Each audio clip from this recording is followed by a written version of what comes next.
എല്ലാവർക്കും നമസ്കാരം. അപ്പോൾ നമ്മൾ കാത്തിരുന്ന കേറ്റിന്റെ പുതിയ വിജ്ഞാപനം വന്നിട്ടുണ്ട്. ഏപ്രിൽ 2024 എന്ന വിജ്ഞാപനമാണ് ഇപ്പം പുറത്തിറങ്ങിയിട്ടുള്ളത്. അത് എന്ന് മുതൽ എന്ന് വരെ അപേക്ഷിക്കാം, എന്തൊക്കെ മാനദണ്ഡങ്ങളാണുള്ളത് തുടങ്ങിയ കാര്യങ്ങളൊക്കെ നമുക്ക് ഡീറ്റെയിൽസ് ആയിട്ട് വീഡിയോയിൽ. അപ്പോൾ നമ്മൾ കാത്തിരുന്ന കേറ്റിന്റെ നോട്ടിഫിക്കേഷൻ വന്നിട്ടുണ്ട്. ഏപ്രിൽ 2024 എന്നാണ് നോട്ടിഫിക്കേഷൻ വന്നിട്ടുള്ളത്. അപ്പം ഇതിന്റെ ഡീറ്റെയിൽസ് പറയുകയാണെങ്കിൽ നമുക്ക് അറിയാം, സാധാരണ ഉള്ളതുപോലെ കാറ്റഗറി 1, കാറ്റഗറി 2, കാറ്റഗറി 3, കാറ്റഗറി 4 തുടങ്ങിയ വിഭാഗങ്ങൾക്കാണ് അപേക്ഷിക്കാൻ പറ്റുന്നത്.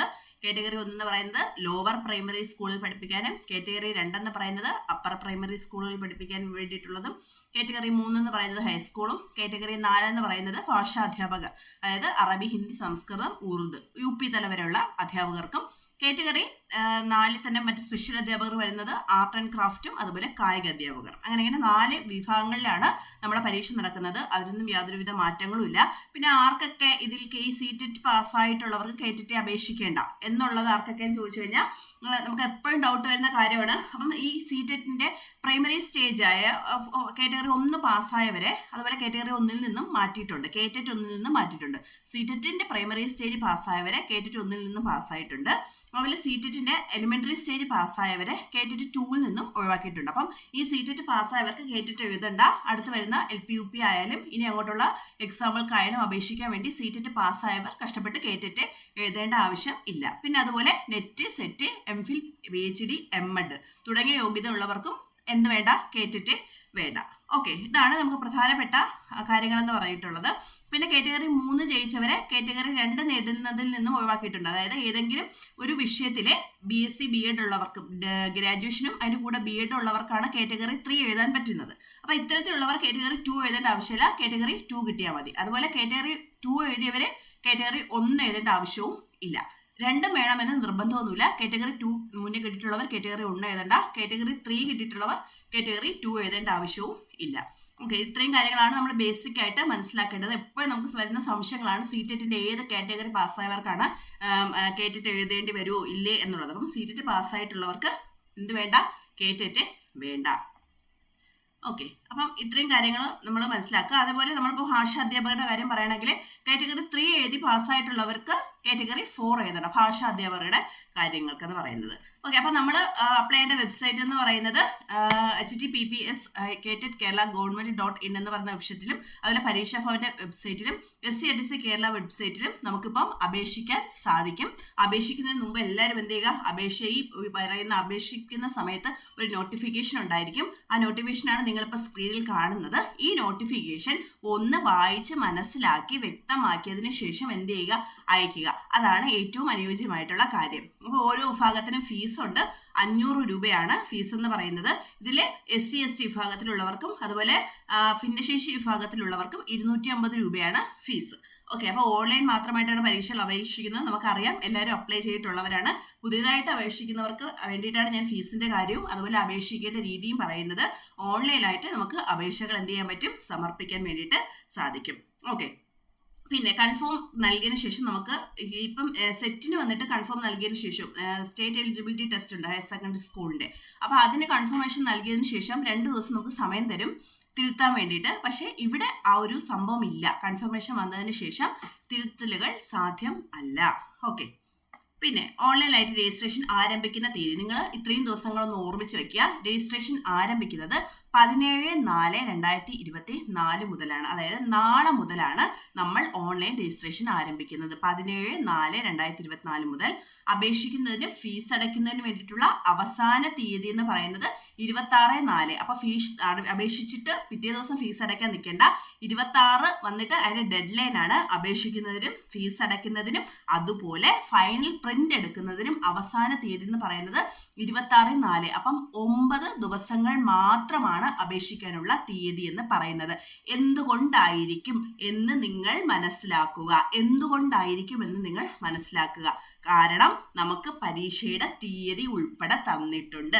ഈ നോട്ടിഫിക്കേഷന്റെ പ്രത്യേകത പരീക്ഷയുടെ തീയതി ഉൾപ്പെടെ തന്നിട്ടുണ്ട്. വളരെ വളരെ കുറച്ച് ദിവസങ്ങൾ മാത്രമാണ് നമുക്ക് പരീക്ഷയ്ക്കുള്ളത്. ഏകദേശം 60 ദിവസങ്ങൾക്കകം മാത്രമാണ് മാത്രമാണ് നമ്മുടെ പരീക്ഷയുള്ളത്. അതുകൊണ്ട് തന്നെ അപേക്ഷിക്കേണ്ട തീയതി വളരെ കുറച്ച് ദിവസമാണ്. അതുപോലെ പ്രിന്റ് എടുക്കേണ്ട തീയതി വളരെ കുറച്ച് ദിവസമാണ്. 9 ദിവസങ്ങൾക്കുള്ളിൽ നിങ്ങൾ അപേക്ഷിക്കുക. ഇന്ന് നാളെ എന്ന് പറഞ്ഞ് കളയാതെ ഉടനെ തന്നെ അപേക്ഷിക്കുക. വെബ്സൈറ്റിൽ ഹാൾ ടിക്കറ്റ് നമുക്ക് 3/6 ജൂൺ മാസം 3 മുതൽ നമുക്ക് വെബ്സൈറ്റിലെ ഹാൾ ടിക്കറ്റ് ലഭിച്ചു തുടങ്ങും. അപ്പോൾ എല്ലാവരും ചോദിക്കും എന്താ ഇത്ര പെട്ടെന്ന് എക്സാം വന്നത്? അതായത് ഇന്ന് ഏപ്രിൽ 17 ആണ്, മെയ് 17 അതുപോലെ ജൂൺ 17 ആകുമ്പോൾ ജൂൺ 17 22 നമുക്ക് എക്സാം സ്റ്റാർട്ട് ചെയ്തത്. അതായത് 60 ദിവസങ്ങൾ 63 ദിവസങ്ങൾക്കകമാണ് നമുക്ക് പഠിക്കാൻ. നേരത്തെ നോട്ടിഫിക്കേഷൻ വരുമ്പോൾ നോട്ടിഫിക്കേഷൻ അപ്ലൈ ചെയ്ത് തീർക്കാൻ തന്നെ നമുക്ക് 1 മാസം സമയം ഉണ്ടാവും. പരീക്ഷ നോട്ടിഫിക്കേഷൻ വന്ന് 3 മാസം 4 മാസം നമുക്ക് കഴിഞ്ഞിട്ടായിരിക്കും എക്സാം നടക്കുന്നത്. ഇതൊന്നുമല്ല, 62 ദിവസങ്ങൾക്കകം നമുക്ക് എക്സാം ഉണ്ടായിരിക്കും. അതുകൊണ്ട് തന്നെ നമ്മൾ ശ്രദ്ധിക്കുക. നമ്മുടെ എക്സാം വരുന്നത് എന്നാണ്? ജൂൺ 22 ആണ്. ജൂൺ 22 23 ദിവസങ്ങളിലാണ്. കാറ്റഗറി 1നും 2നും 22 ജൂൺ 22 ആണ്. കാറ്റഗറി 3ന് കാറ്റഗറി 3നും 4നും ജൂൺ 23 ആണ്. മനസ്സിലായല്ലോ? ശനി ഞായർ ദിവസങ്ങൾ തന്നെയാണ് പരീക്ഷയുള്ളത്. അപ്പം വളരെ അടുത്ത് പോയി നമ്മുടെ പരീക്ഷ എന്ന് പറയുന്നത് 62 ദിവസങ്ങൾക്ക് നമുക്ക് പഠിച്ചു തീർക്കാൻ വേണ്ടി 90ഓളം മാർക്കുകൾക്ക് നമ്മൾ പഠിച്ചു തീർക്കണം. അപ്പോൾ ഒരു ദിവസം 1 മാർക്കിന് പഠിച്ചാലും നമുക്ക് എത്താൻ പറ്റുമോ? പറ്റില്ല. അപ്പോൾ അത്രത്തോളം സ്പഷ്ടമായും വ്യക്തമായ രീതിയിൽ നിങ്ങൾ പഠിക്കാൻ ശ്രമിച്ചാൽ മാത്രമേ ഇത്തരത്തിൽ പെട്ടെന്ന് നടക്കുന്ന ഒരു കേറ്റിൽ നമുക്ക് നേടിയെടുക്കാൻ സാധിക്കുള്ളൂ. ഇതിൻ്റെ മറ്റൊരു പ്രത്യേകത എന്ന് പറയുന്നത്, ഇപ്പം ജൂൺ മാസങ്ങൾ കഴിഞ്ഞിട്ട് ജൂലൈയിൽ നടക്കുന്ന നമ്മൾ ഈ ടെമ്പററി പോസ്റ്റിലായിട്ടുള്ള ആപ്ലിക്കേഷനൊക്കെ ഇതിൻ്റെ റിസൾട്ട് വരുമ്പോൾ ജൂലൈ ആഗസ്റ്റിലൊക്കെ നമുക്ക് കയറാൻ സാധിക്കും. അങ്ങനെ ഒരു ബെനിഫിറ്റ് കൂടെ ഈ എക്സാമിന് നമുക്കുണ്ട്. കാരണം LP-UPയുടെ എക്സാമും ജൂലൈയിലാണ് നടക്കുന്നത്. അതോടനുബന്ധിച്ച് ഇത് എന്ത് ചെയ്യാൻ പറ്റും? നമുക്കിത് ഒന്ന് ക്യാച്ച് ചെയ്യാൻ പറ്റും എന്നുള്ള കാര്യം കൂടെ നിങ്ങളൊന്ന് ഓർക്കുക. അപ്പം പ്രധാനപ്പെട്ട ശ്രദ്ധിക്കേണ്ട തീയതി എന്ന് പറയുന്നത് നാളെ മുതൽ 17-ാം തീയതി മുതൽ അപേക്ഷിച്ച് തുടങ്ങാം. എന്ന് വരെയാണ്? 26-ാം തീയതി വരെയാണ് അപേക്ഷിക്കേണ്ട തീയതി എന്ന് പറയുന്നത്. ഹാൾ ടിക്കറ്റ് നമുക്ക് ജൂൺ 3 കിട്ടും. ജൂൺ 22, 23 ദിവസങ്ങളാണ് പരീക്ഷ. ഈ 4 ദിവസങ്ങൾ നിങ്ങളൊന്ന് ഓർത്ത് വയ്ക്കുക. പ്രത്യേകിച്ച് ശ്രദ്ധിക്കേണ്ട കാര്യം, കഴിഞ്ഞ കുറേ നോട്ടിഫിക്കേഷനിൽ അപേക്ഷിച്ച് കഴിഞ്ഞിട്ട് ഫീസ് അടയ്ക്കേണ്ട തീയതി ഒരു ദിവസം കൂടെ നമുക്ക് തരുമായിരുന്നു. ഇത്തവണ അതില്ല. അപേക്ഷിച്ച് ഓൺലൈനിൽ അപേക്ഷിക്കേണ്ട അവസാന തീയതി എന്ന് പറയുന്നത് 26 തന്നെയാണ്. ഓക്കെ. പിന്നെ നമ്മൾ ശ്രദ്ധിക്കേണ്ട പ്രധാന കാര്യങ്ങൾ എന്തെന്ന് പറഞ്ഞു കഴിഞ്ഞാൽ, നമ്മളിപ്പോൾ കാറ്റഗറി 1ഉം 2ഉം എഴുതുന്നവരും 2ഉം 3ഉം എഴുതുന്നവരും 3ഉം 4ഉം എഴുതുന്നവരും 1ഉം 2ഉം 3ഉം 4ഉം എഴുതുന്നവരൊക്കെ ഒരൊറ്റ പ്രാവശ്യം മാത്രമേ അപേക്ഷിക്കാൻ പാടുള്ളൂ. ആ അപേക്ഷ ഫോമിൽ നമ്മൾ എന്ത് ചെയ്യുക? ഒരൊറ്റ പ്രാവശ്യം നമ്മൾ എന്ത് ചെയ്യുക? 1ഉം 2ഉം 3ഉം 4ഉം ഒക്കെ ഒരുമിച്ച് നമ്മൾ എന്ത് ചെയ്യുക? അപേക്ഷ അയക്കുക. അറിയാലോ, ഓൺലൈൻ വഴിയായിട്ടാണ് അപേക്ഷിക്കേണ്ടത്. അപേക്ഷാർത്ഥിയുടെ പേര് വേണം, നമ്മുടെ ഡേറ്റ് ഓഫ് ബർത്ത്, എന്താണ് നമ്മുടെ അടിസ്ഥാന യോഗ്യത, BEdന്റെ ആയാലും TTCയുടെ ആയാലും ഡിഗ്രിയുടെ ആയിരിക്കും അടിസ്ഥാന യോഗ്യത വേണം. പിന്നെ നമ്മുടെ കാസ്റ്റ്, ഏത് കാറ്റഗറിയാണ് നമ്മൾ അപ്ലൈ ചെയ്യേണ്ടത്, നമ്മുടെ ഭിന്നശേഷി സംവരണം നമുക്കുണ്ടോ തുടങ്ങിയ കാര്യങ്ങളൊക്കെ തെറ്റുകൂടാതെ രേഖപ്പെടുത്തണം. നമുക്ക് എഡിറ്റ് ചെയ്യാനുള്ള ഓപ്ഷൻ ഇല്ല. ഓക്കെ. പിന്നെ ഫോട്ടോ നമ്മൾ അപ്ലോഡ് ചെയ്യുമ്പോൾ ശ്രദ്ധിക്കേണ്ട കുറേ കാര്യങ്ങളുണ്ട്. ബാക്ക്ഗ്രൗണ്ട് വന്നിട്ട് പ്ലെയിൻ ആയിട്ടുള്ള ഫോട്ടോ ആയിരിക്കണം. അതുപോലെ കേരള PSCയുടെ ഫോട്ടോ ഡൗൺലോഡ് ചെയ്തിട്ട് അപ്ലൈ ചെയ്യുന്നവരൊക്കെ ഉണ്ടായിരിക്കും. ഫോട്ടോ പെട്ടെന്ന് കിട്ടില്ല. അപ്പം നമ്മൾ ഓടിപ്പോയിട്ട് കേരള PSCയുടെ ഫോട്ടോ എടുക്കുക, അതിന് അപ്ലോഡ് ചെയ്യും. അത് അലൗഡ് അല്ല. മറ്റ് സീലുകളൊന്നും അലൗഡ് അല്ല. പാസ്ബുക്കിൽ അടിച്ചിട്ടുള്ള സീൽ അലൗഡ് അല്ല. അതുപോലെ പാസ്പോർട്ടിൽ അടിച്ചിട്ടുള്ള സീൽ അലൗഡ് അല്ല.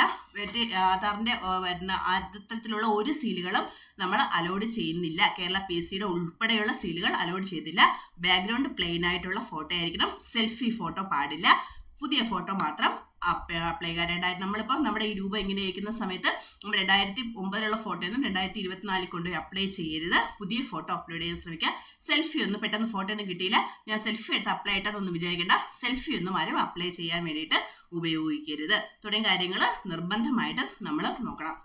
പിന്നെ നമ്മൾ അപേക്ഷിക്കുന്ന സമയത്ത് നോക്കേണ്ട മറ്റൊരു കാര്യം, നമ്മൾ ഐഡന്റിറ്റി കാർഡ് വേണം. അതായത് ഇപ്പം നമ്മൾ ഐഡന്റിറ്റി കാർഡ് നമ്മൾ ആധാറിൻ്റെ ആണെങ്കിൽ ആധാർ അല്ലേ, അത് കൃത്യമായിട്ട് നമ്മൾ കൊടുക്കുക. അതിൻ്റെ നമ്പർ കൊടുക്കുക. നമ്മൾ പരീക്ഷ സമയത്ത് അത് നൽകിയിട്ട് വേണം നമ്മൾ പരീക്ഷയ്ക്ക് പോകാനായിട്ട്.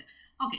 പിന്നെ നമ്മൾ പരീക്ഷ ഫീസ് നമ്മൾ പറയുന്ന ഓൺലൈനായിട്ടാണ്. ഈ പേയ്മെൻറ്റ് വരുന്ന സ്കാനിങ് ഉണ്ടാവും, അതുപോലെ UPI പേയ്മെൻറ്റ് ഉണ്ടാവും, കാർഡ് പേയ്മെൻറ്റ് ഉണ്ടാവും, തുടങ്ങിയ കാര്യങ്ങളൊക്കെ ഉണ്ടാവും. പേയ്മെൻറ്റ് അടച്ചതിന് ശേഷം കൺഫർമേഷൻ എന്ത് ചെയ്യുക? നമ്മളെടുത്ത് സൂക്ഷിച്ച് വയ്ക്കുക. ഇതിലുള്ള ആപ്ലിക്കേഷൻ ഐഡിയും ആപ്ലിക്കേഷൻ നമ്പർ നമ്മൾ കൃത്യമായിട്ട് എവിടെയെങ്കിലും കൂടെ കുറിച്ചിടേണ്ടതാണ്. കാരണം ഇൻ കേസ് നമ്മൾ ഡൗൺലോഡ് ചെയ്യുന്ന പ്രിൻ്റ് ഔട്ട് കാണാതില്ലാതെ ഇരുന്ന് കഴിഞ്ഞാൽ നമുക്ക് ഹാൾ ടിക്കറ്റ് എടുക്കാൻ വേണ്ടിയിട്ട് സമ്മതിക്കില്ല. ഓക്കെ, അതൊന്ന് നോക്കി വയ്ക്കുക. പിന്നെ നമ്മൾ ഈ അപേക്ഷ സമയത്ത് ഉണ്ടാവുന്ന ഫോട്ടോ തന്നെയാണ് നമ്മൾ കേറ്ററ്റിന്റെ സർട്ടിഫിക്കറ്റിലും നമ്മൾ ഉൾപ്പെടുത്തുന്നത്. അതുകൊണ്ട് തിരിച്ചറിയാൻ പറ്റുന്ന രീതിയിലുള്ള ഫോട്ടോകൾ മാത്രം ഉപയോഗിക്കുക. ഫോട്ടോ വളരെ ഇമ്പോർട്ടൻ്റ് ആണ്. എല്ലാ പ്രാവശ്യം ഫോട്ടോ റിജക്ഷൻസ് വരും, ഒരുപാട് പേർക്ക് ഫോട്ടോ റിജക്ഷൻസ് വരും. പിന്നെ അത് തിരുത്താൻ വേണ്ടി 2 ദിവസം സമയം ഉണ്ടാവും. അപ്പം ഇത്തവണ കൃത്യമായിട്ട് ഓർത്ത് വയ്ക്കുക. സീലുള്ള ഫോട്ടോ ഉപയോഗിക്കരുത്, ബാക്ക്ഗ്രൗണ്ട് പ്ലെയിൻ ആയിട്ടുള്ള ഫോട്ടോ ഉപയോഗിക്കുക, സെൽഫി ഉപയോഗിക്കരുത്, ക്ലിയർ ആയിട്ടുള്ള ഫോട്ടോ ഉപയോഗിക്കുക. ഫോട്ടോ വളരെ പ്രാധാന്യമാണെന്ന് പറയാൻ കാരണം നമ്മുടെ കേറ്ററ്റിന്റെ സർട്ടിഫിക്കറ്റിൽ ആ ഫോട്ടോ ഉണ്ടാകും എന്നതാണ് പ്രധാനപ്പെട്ട കാര്യം എന്ന് പറയുന്നത്. അപ്പൊ ഇത്രയുമാണ് നമ്മൾ അപേക്ഷിക്കേണ്ട പ്രധാനപ്പെട്ട കാര്യങ്ങളെന്ന് പറയുന്നത്. ഇനി നമുക്ക് സിലബസ് നമുക്കറിയാം. നമ്മുടെ ഈ പറയുന്ന പോലെ പരീക്ഷാ ഭവന്റെയും അതുപോലെ കേറ്ററ്റ് കേരള എന്ന് പറയുന്ന വെബ്സൈറ്റിലൊക്കെ നമുക്ക് ഉണ്ട്. അപ്പോൾ ഇതെന്ത് ചെയ്യുക, നമ്മൾ പരീക്ഷയ്ക്ക് വേണ്ടിയിട്ടുള്ള സിലബസ് ഡൗൺലോഡ് ചെയ്തിട്ട് നമ്മൾ പഠിക്കുക. ഓക്കെ, തുടങ്ങിയ കാര്യങ്ങളാണ് പ്രധാനപ്പെട്ടായി നമ്മൾ പറയേണ്ടത്. പിന്നെ പഠിക്കേണ്ട രീതി എന്ന് പറയുന്നത് നമുക്ക് അറിയാമല്ലോ, ആർക്കൊക്കെ അപ്ലൈ ചെയ്യാം എന്നുള്ളത് നമുക്കറിയാം. കാറ്റഗറി 1 അതായത് ലോവർ പ്രൈമറി ക്ലാസ്സുകളിൽ പഠിപ്പിക്കാൻ വേണ്ടിയിട്ട് നമ്മൾ 45% മാർക്കോട് കൂടി ഹയർ സെക്കൻഡറി, സീനിയർ സെക്കൻഡറി, അതുപോലെ തന്നെ TTC, അതുപോലെ D.Ed, DLed തുടങ്ങിയവ പാസ്സായിട്ടുള്ളവർക്ക് കാറ്റഗറി 1 അപേക്ഷിക്കാൻ വേണ്ടിയിട്ട് സാധിക്കും. അല്ലെങ്കിൽ 2 വർഷത്തെ എലിമെന്ററി എഡ്യൂക്കേഷൻ പാസ്സായിട്ടുള്ളവർക്ക് ഇത് അപേക്ഷിക്കാൻ വേണ്ടിയിട്ട് പറ്റും. അതുമല്ലെങ്കിൽ എന്താണ് BLED എന്ന് പറയുന്ന യോഗ്യത, അല്ലെ ബാച്ചിലർ ഓഫ് എലിമെന്ററി എഡ്യൂക്കേഷൻ പാസ്സായിട്ടുള്ളവർക്കും ഇത് അപ്ലൈ ചെയ്യാൻ സാധിക്കും. പിന്നെ വേറെ ആർക്കാണ് ഡിപ്ലോമ ഇൻ സ്പെഷ്യൽ എഡ്യൂക്കേഷൻ എന്ന് പറയും. സ്പെഷ്യൽ എഡ്യൂക്കേഷന് വേണ്ടിയിട്ട് ഡിപ്ലോമ നേടിയിട്ടുള്ളവർക്കും കാറ്റഗറി 1 നമുക്ക് എന്ത് ചെയ്യാൻ പറ്റും, അപേക്ഷിക്കാനായിട്ട് സാധിക്കും. ഓക്കെ, ഇനി കാറ്റഗറി 2 വന്നിട്ട് അതിന്റെ പരീക്ഷ മാതൃക, കാറ്റഗറി 1 പരീക്ഷ മാതൃകയും മറ്റു കാര്യങ്ങളൊക്കെ നമുക്ക് ഈ പറയുന്ന നോട്ടിഫിക്കേഷൻ അവൈലബിൾ ആണ്. നിങ്ങൾ അതൊന്ന് എടുത്ത് വായിച്ചാൽ മതി ഉണ്ടാവും. കാറ്റഗറി 2 അടിസ്ഥാന യോഗ്യത എന്ന് പറയുന്നത് B.Ed കോഴ്സ് അപേക്ഷിക്കുന്നതിന്, അതായത് B.Edന് വേണ്ടിയിട്ടുള്ള യോഗ്യത ഉണ്ടായിരിക്കണം. B.Ed കഴിഞ്ഞിട്ടുള്ളവർക്ക് നമുക്ക് അപേക്ഷിക്കാം. അല്ലാന്നുണ്ടെങ്കിൽ എന്താണ്, ഒരു ഡിഗ്രിയും വേണം, ഡിപ്ലോമോ അല്ലെങ്കിൽ TTC അല്ലെങ്കിൽ DLed ഉണ്ടായിരിക്കണം. ഓക്കെ, ബിരുദത്തിനോടൊപ്പം എന്ത് വേണം, ഈ ഡിപ്ലോമോ TTC ഇതൊക്കെ ഉണ്ടായിരിക്കണം. അല്ലെങ്കിൽ നമ്മൾ പറഞ്ഞ പോലെ B.Edഉം പിന്നെ എന്താ വേണം, DLed വേണം. B.Ed അപ്ലൈ ചെയ്യാൻ വേണ്ടിയിട്ട് എന്ത് വേണം, സ്വാഭാവികമായിട്ടും ബിരുദം വേണം. അപ്പം B.Edഉം ഡിഗ്രിയും ഉള്ളവർക്ക് അപേക്ഷിക്കാം. അതുപോലെ B.Ed ഡിഗ്രിയോടൊപ്പം ഡിപ്ലോമോ 3 വർഷത്തെ ഡിപ്ലോമയോ അല്ലെങ്കിൽ എഡ്യൂക്കേഷൻ 3 വർഷത്തെ ഡിപ്ലോമോ വേണം. അല്ലെങ്കിൽ TTC, D.Edോ B.Ed ഉള്ളവർക്ക് അപേക്ഷിക്കാവുന്നതാണ്.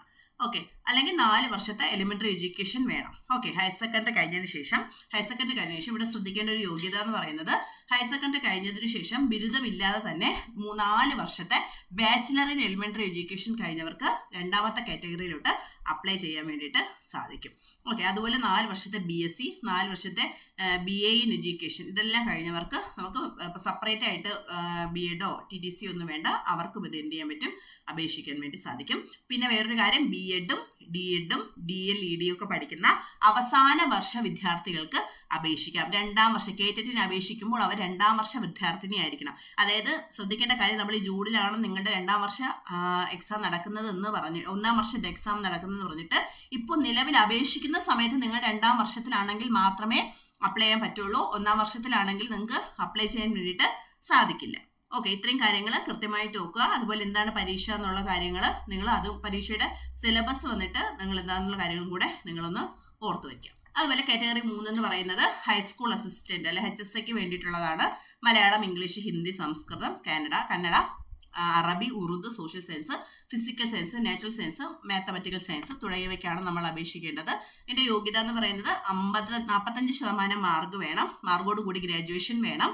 പിന്നെ ഏതെങ്കിലും ഒരു കേരളത്തിലെ യൂണിവേഴ്സിറ്റിയോ അല്ലെങ്കിൽ കേരളം അംഗീകരിക്കുന്ന ഏതെങ്കിലും ഒരു യൂണിവേഴ്സിറ്റിയിൽ നിന്നുള്ള യോഗ്യത തന്നെ ആയിരിക്കണം. പിന്നെ കൂടാതെ എന്ത് വേണം, B.Ed വേണം. ഓക്കെ, B.Ed വേണം. അവസാന വർഷ B.Ed ചെയ്യുന്നവർക്കും ഇത് എന്ത് ചെയ്യാൻ പറ്റും, അപേക്ഷിക്കാൻ വേണ്ടിയിട്ട് സാധിക്കുന്നതാണ്. അപ്പോൾ ഇത്രയും കാര്യങ്ങളാണ് നിങ്ങൾ പ്രധാനപ്പെട്ട് ശ്രദ്ധിക്കേണ്ട കാര്യങ്ങൾ. ഇതിന്റെ സിലബസും മറ്റു കാര്യങ്ങളൊക്കെ നമുക്ക് ഡൗൺലോഡ് ചെയ്ത് പഠിക്കാവുന്നതാണ്. പിന്നെ കാറ്റഗറി 4 എന്ന് പറയുന്നത് നമ്മുടെ ഭാഷ UP തലം വരെയുള്ള ഭാഷാ അടിസ്ഥാനത്തിലുള്ള വിദ്യാഭ്യാസത്തിന്റെ, അതുപോലെ സ്പെഷ്യൽ അധ്യാപകർക്ക് വേണ്ടിയിട്ടുള്ളതാണ്. കായിക അധ്യാപകർക്ക് തുടങ്ങിയവർക്ക് വേണ്ടിയിട്ടുള്ളതാണ്. അപ്പൊ അറബി, സംസ്കൃതം, ഹിന്ദി, ഉറുദു ഭാഷയ്ക്ക് വേണ്ടിയിട്ട് നമ്മൾ സ്പെഷ്യൽ അധ്യാപകർ ഇവർക്ക് വേണ്ടിയിട്ട് എന്താണ്, കേരള എഡ്യൂക്കേഷൻ ആക്ട് റൂൾസിൽ പറയുന്ന പോലത്തുള്ള യോഗ്യത നേടിയിരിക്കണം. സ്പെഷ്യലായിട്ട് അവർ പഠിച്ചിട്ടുള്ളവർക്ക് മാത്രമേ ഇതിൽ എന്ത് ചെയ്യാൻ പറ്റുള്ളൂ, അപേക്ഷിക്കാനായിട്ട് സാധിക്കുകയുള്ളൂ. അപ്പൊ ഇത്രയും കാര്യങ്ങൾ കൂടെ എന്ത് വേണം, നമ്മൾ നോക്കുക. അപ്പം ഓരോന്നിന്റെയും ചോദ്യ നിലവാരങ്ങൾ എന്തൊക്കെയാണ് എന്നുള്ള കാര്യങ്ങളെല്ലാം പറഞ്ഞിട്ടുണ്ടായിരിക്കും. പിന്നെ ചോദ്യ പേപ്പറിന്റെ ഭാഷ തമിഴിലുണ്ടായിരിക്കും, ഇംഗ്ലീഷിലും മലയാളത്തിലും ഒക്കെ ഉണ്ടായിരിക്കും. നമ്മൾ ഭാഷ കൊടുക്കുക, അതനുസരിച്ച് നമുക്ക് എന്ത് കിട്ടും, എഴുതാവുന്നതാണ്. പിന്നെ പ്രായപരിധിയുടെ ഒരു വലിയ സംശയം വരും എല്ലാ വർഷവും. പ്രായപരിധി ഇല്ല, 60 വയസ്സായവർക്കും എഴുതാവുന്ന ഒന്നാണ് ഈ കേറ്ററ്റ് എന്ന് പറയുന്നത്. പ്രായപരിധി ഇല്ല. ഓക്കെ, അപ്പോൾ നമ്മൾ അപേക്ഷിക്കേണ്ട വെബ്സൈറ്റ് എന്ന് പറയുന്നത് കേറ്ററ്റ് കേരളയിലും അപേക്ഷിക്കാം, അതുപോലെ പരീക്ഷ ഭവന്റെ വെബ്സൈറ്റിൽ നമുക്ക് അപേക്ഷിക്കാം. അപേക്ഷിക്കുന്ന സമയത്ത് നമുക്ക് ആദ്യം ഇങ്ങനെയായിരിക്കും ഒരു ഇത് വരുന്നത്, കാൻഡിഡേറ്റ് രജിസ്ട്രേഷൻ്റെ ഇതെന്ന് പറയുന്നത്. അപ്പോൾ എംപ്ലോയി ആണോ, നമ്മൾ ഇപ്പോൾ ഒരു എംപ്ലോയി ആണോ അല്ലേ എന്ന് കൊടുക്കുക. എംപ്ലോയി ആണെങ്കിൽ ആണെന്ന് കൊടുക്കുക, അതിൻ്റെ പെൻ നമ്പർ കൊടുക്കുക. അല്ല എന്നുണ്ടെങ്കിൽ നമ്മൾ എന്ത് ചെയ്യുക, അല്ലാന്ന് കൊടുക്കുക. പിന്നെ നമ്മൾ ഈ പറയുന്ന നെയിം ആണെന്നുണ്ടെങ്കിൽ നമ്മൾ പെൻ നമ്പർ കൊടുക്കണം. സ്കൂൾ ഏത് ടൈപ്പാണ്, എയ്ഡഡ് ആണോ ഗവൺമെൻറ് ആണോ എന്നുള്ളത് കൊടുക്കുക. എപ്പോഴാണ് നമ്മൾ ജോയിൻ ചെയ്യുന്നത് കൊടുക്കുക. ഏത് സ്കൂളാണെന്നുള്ളത് കൊടുക്കുക. നമ്മൾ നിലവിലെ അധ്യാപകരാണ് എന്നുണ്ടെങ്കിൽ.